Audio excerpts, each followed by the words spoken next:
As an operating department practitioner, you hold a patient's life in your hands, quite literally. Every moment in the operating theatre, your actions can mean the difference between life and death. The trust placed in you is immense, and your expertise is the safety net that patients and their families rely on. Nowhere is this truer than in airway management. This is the very foundation of safe anesthesia and surgery. If the airway is compromised, every other aspect of care becomes secondary. This isn't just about tubes and masks. It's about ensuring oxygen reaches the brain and the body keeps ticking. The airway is the lifeline that keeps every cell in the body alive, and even a brief interruption can have serious consequences. Without a clear airway, there's no anesthesia, no surgery, and ultimately, no life. The operating room may be filled with advanced technology and skilled professionals, but none of it matters if the airway is not secure. Think of the airway as a delicate pathway easily disrupted. Swelling, trauma, or even a misplaced head position can block it. It's a structure that demands respect and constant vigilance.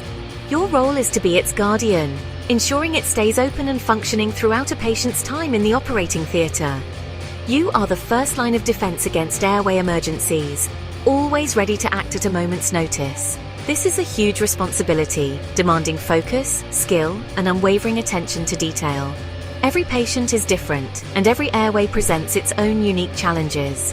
You must anticipate problems before they arise and be prepared with solutions. But don't worry, you're not alone.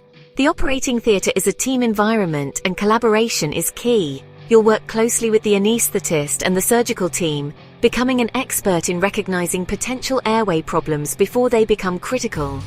Together, you'll develop strategies, share knowledge, and support each other through even the most challenging cases. You'll master techniques to keep that vital breath flowing, no matter the challenges that arise. From basic maneuvers to advanced interventions, your training and experience will empower you to act swiftly and effectively. Being an ODP means being a superhero of the airway, ready to act swiftly and confidently when it matters most. Your vigilance, skill, and compassion make all the difference, ensuring every patient has the best chance for a safe and successful surgery. Imagine a garden hose. Water flows freely until something blocks it. A kink, a stone, maybe even a curious squirrel. Airway obstruction is similar. Something gets in the way of air reaching the lungs. This could be a foreign object, swelling from an allergic reaction, or even the tongue relaxing during anesthesia. When airflow is blocked, the body panics. Oxygen levels plummet and carbon dioxide builds up. This can lead to brain damage in minutes, and if not corrected quickly, death. That's why recognizing the signs of airway obstruction is crucial. Is the patient struggling to breathe, chest heaving with each desperate gasp? Are they making unusual noises like wheezing or a high-pitched whistling? Is their skin turning a worrying shade of blue? These are all red flags that demand immediate action. As an ODP, you'll be trained to spot these signs early and assist in clearing the airway, buying precious time for the medical team to intervene. Imagine you're a detective, piecing together vital clues. That's exactly what ODPs do when they examine a patient's airway. Every patient is unique, and the airway can present subtle hints, sometimes obvious, sometimes hidden, about how easy or challenging it might be to manage. The stakes are high. A well-assessed airway can mean the difference between a smooth procedure and a critical emergency. So the process begins with careful observation, much like a detective surveying a scene. Airway assessment isn't just a checklist you tick off. It's a dynamic, patient-centered process that adapts to each individual. Start by simply watching the patient. Notice their posture, their comfort, and how they hold their head. Are they anxious or relaxed? These small details can offer big insights. Observe their breathing. Is it effortless, or do you see signs of struggle? Watch the rise and fall of their chest. Listen for any unusual sounds, wheezing, stridor, or snoring, that might hint at underlying issues. Even the way a patient speaks can provide clues about airway patency. Next, assess the mobility of their neck. Can they tilt their head back and forth, or turn it side to side without discomfort? Good neck mobility is crucial for optimal head positioning during airway management. Limited movement could signal a more difficult airway, so take note of any stiffness or pain. Ask the patient to open their mouth as wide as possible. Can you see the back of their throat clearly, or is it obscured? A wide mouth opening allows for easier access and visualization, which is essential for safe intubation or airway intervention. Each visual cue you gather tells a story about what lies ahead. Document your findings carefully and discuss any concerns with your team. Collaboration ensures that everyone is prepared for potential challenges. Now it's time to get hands-on, always with gloves of course. Physical examination is just as important as observation. Gently feel along the patient's jawline. Assess its size, shape and firmness. Is the jaw receding or prominent? These features can affect how easily you can manage the airway, especially during intubation.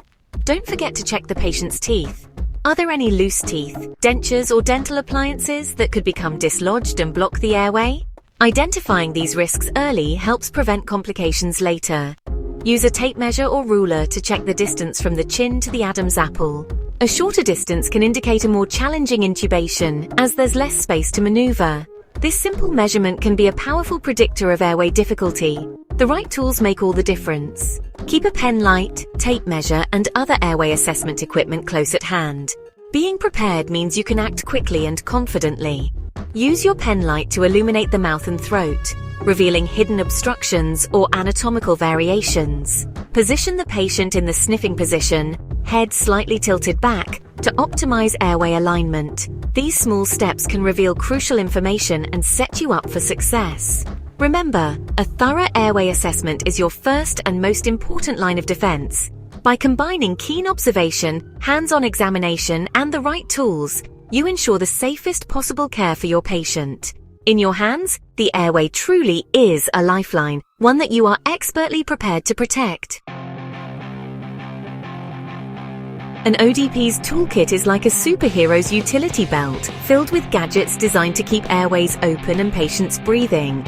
Each tool has a unique role, and knowing when and how to use them can make the difference between life and death. Airway management is one of the most critical skills in healthcare, and the equipment used is as varied as the situations you might face.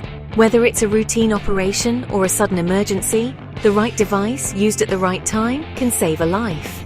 Let's explore some of these essential tools, from the simplest to the most advanced, and understand how each one plays a part in keeping patients safe. The journey from basic face masks to advanced endotracheal tubes is a story of innovation, precision and care. First up, the humble face mask. It might look simple, but it's a cornerstone of airway management. Face masks are used in countless situations, from providing oxygen to a breathless patient in the emergency room, to supporting ventilation during minor procedures. This simple device delivers oxygen and can be used for ventilation during short procedures or emergencies. It's often the first thing you reach for when a patient needs help breathing, and it can be a literal lifesaver in those first critical moments. Always check the mask's condition. No tears, proper fit, and a secure oxygen supply. A poorly fitting mask or a damaged one can compromise oxygen delivery, so attention to detail is key. Make sure the straps are snug but comfortable, and that the tubing is connected to a reliable oxygen source. There are several types of face masks, each suited to different needs. Simple masks, non-rebreather masks, and venturi masks all have their place, depending on how much oxygen the patient requires and how much control you need over oxygen delivery. Next, we have oropharyngeal and nasopharyngeal airways. These are known as airway adjuncts, and they're designed to keep the airway open when a patient can't do it themselves, often due to reduced consciousness or muscle tone. These curved devices, inserted into the mouth or nose, prevent the tongue from blocking the airway. The oropharyngeal airway is placed in the mouth, while the nasopharyngeal airway goes through the nose, making it useful when the mouth can't be used. Choose the correct size, lubricate the tip, and insert gently to avoid injury. Sizing is crucial. Too small and it won't work. Too large and it could cause trauma. Always be gentle and watch for signs of discomfort or obstruction. Practice makes perfect with these devices. Simulation labs and hands-on training help build the confidence and skill needed to use them safely and effectively, especially in high-pressure situations. For more complex situations, we turn to the laryngeal mask airway, or LMA. This device bridges the gap between basic adjuncts and full intubation, offering a secure airway when other methods aren't enough. This ingenious device sits over the larynx, creating a seal for ventilation. It's especially useful in cases where intubation is difficult or when rapid airway control is needed. LMAs come in various sizes and require careful selection and insertion. The right fit ensures a good seal and effective ventilation, while the wrong size can lead to leaks or inadequate oxygenation. Before insertion, always check the cuff for leaks and ensure it inflates properly. A faulty cuff can compromise the airway, so pre-use checks are essential. Finally, the endotracheal tube, or ETT, the gold standard for securing the airway during long surgeries or when maximum airway protection is needed. This is the most advanced and definitive way to control a patient's airway. Inserted through the mouth or nose into the trachea, it provides a direct pathway for ventilation and protects the airway from aspiration. This is especially important in patients who are at risk of vomiting or have compromised airways. ETTs require meticulous placement, often guided by a laryngoscope. The process demands skill, precision, and a steady hand, as incorrect placement can have serious consequences. After placement, confirmation is vital.